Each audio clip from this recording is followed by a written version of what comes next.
अनंत कृष्ण द्विवेदी को सनातन वैदिक प्रतिभा सम्मान 2022 से सम्मानित कर पौधा रोपा गया एवं मां विजयासन इंस्टीट्यूट रोटरी क्लब कदम संस्था ब्रह्मा कुमारी विद्यालय द्वारा भी सम्मानित किया गया।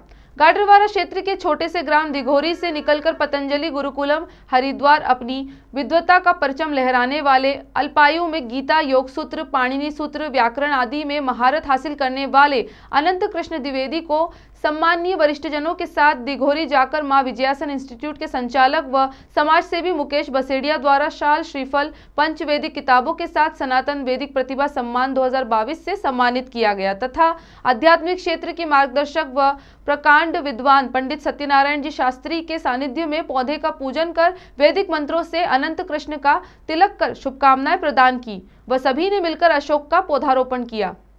इस अवसर पर रोटरी क्लब के असिस्टेंट गवर्नर व वरिष्ठ विनेंद्र डागा, अध्यक्ष अशोक राजपूत ने शॉल, श्रीफल, प्रतीक चिन्ह भेंट कर शुभकामनाएं प्रदान की। कदम संस्था से नारायण सोनी, सुनील सोनी, मनोहर लाल आरसे, सुरेंद्र पटेल ने अनंत कृष्ण को उपहार प्रदान कर सम्मानित किया। कार्यक्रम का संचालन समाज सेवी मुकेश बसेड़िया ने किया व आभार अनंत कृष्ण द्विवेदी के पिता पर्यावरण संरक्षक पंडित मनोज जी द्विवेदी ने माना। पावन नगरी उनको प्रणाम करते हुए आज हम सभी का सौभाग्य है कि गाडावारा क्षेत्र में एक से एक प्रतिभाओं का जन्म आदिकाल से ही होता चला आ रहा है।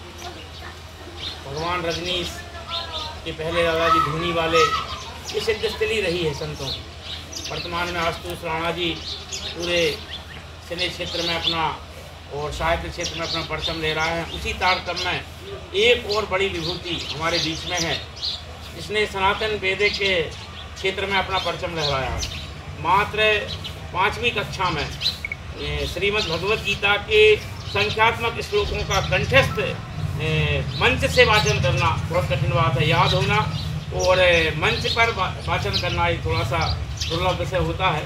तो मंच से वाचन कर दिया था और वर्तमान में पतंजलि गुरुकुलम में अध्ययनरत रहते हुए मात्र 8वीं कक्षा में योग सूत्र, व्याकरण, पाणिनि सूत्र जैसे कठिन दुर्लभ सनातन ग्रंथों का महारत हासिल की है। ऐसे आज हमारे क्षेत्र के लेकिन इसमें ये मैं कहना चाहूँगा कि बुंदेलखंड की 2 कहावतें हैं कि करकें ये इशारा कर रही है कि एक और रजनीश जैसी कोई शख्सियत हमारे क्षेत्र से निकलने वाली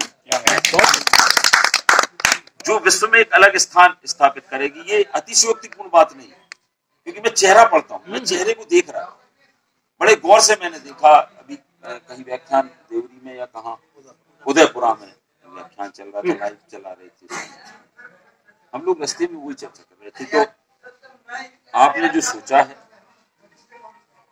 और मनोज भैया का त्याग, उस समय मुझे लग रहा है कि सही कह रहे थे मनोज भैया कि लगभग सारे लोग 99% मनोज भैया के खिलाफ थे, पर उनका दृढ़ संकल्प था, इच्छा शक्ति थी और वो वहां तक पहुंचे भी। और पहुंचे क्या, वो मैया की कृपा थी कि उसको वहां जाना था।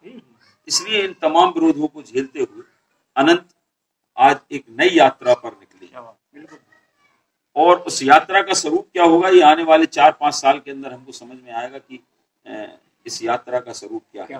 लेकिन आप जिस फील्ड में भी जाओ, इस अध्यात्म की जिस फील्ड में आप जाओ, निश्चित रूप से हिंदुस्तान में आप गौ माता की चर्चा जरूर करना। बिल्कुल सर।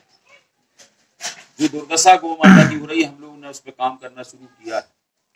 कहीं भी जाओ आप, कोई भी आपका व्याख्यान हो, हम लोगों ने एक निर्णय किया कि कहीं भी अब भागवत कथा हो रही तो हम जो व्यासपीठ पे बैठे लोग हैं, हम उनसे निवेदन करें कि गौ माता में ब्रिटेन का प्रधानमंत्री गौ माता की पूजन करके और अपनी गद्दी संभाले, और हिंदुस्तान में गौ माता को रोड पे बाहर निकालने का काम हम कर रहे हैं। कितना घृणित पाप कर रहे हैं। एक तरफ हम गोपाल को मान रहे हैं, गोपाल का अर्थ है कि गो और पाल, इसको अगर आप कर दो तो गोपाल का स्पष्ट संदेश है कि गोपाल मतलब गोपाल को पालो। हम गोपाल को मान रहे हैं पर गोपाल की नहीं मान रहे। तो आपको ये संदेश देना है, जहां जिस मंच पे जाओ, शुरुआत आप जब भी करो, ये निवेदन है क्योंकि गौ माता की हम एक दिन भोपाल से आ रहे थे, मैं इसलिए ये चर्चा कर रहा हूँ, थोड़ा सा हटके होगी। गाडरवारा से संजय गुप्ता की रिपोर्ट।